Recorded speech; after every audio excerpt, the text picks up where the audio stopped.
Red-tailed hawk is named Pepe. She was named after having been sprayed by a skunk and was brought to us for an injured wing.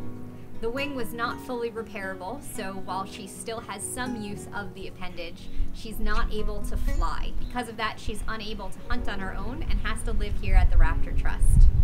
I think she's enjoying the peace and quiet with no visitors here at the Raptor Trust.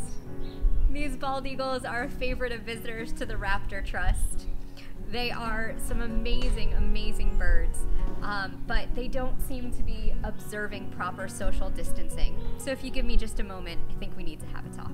This barred owl is Sonny. This barred owl is named Sonny.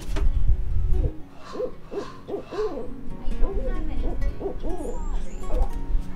gonna let me talk? He's always stealing the spotlight. These broad-winged hawks are native to New Jersey, but when they're not in New Jersey, they travel down towards South America. They have one of the longest migrations of any raptor.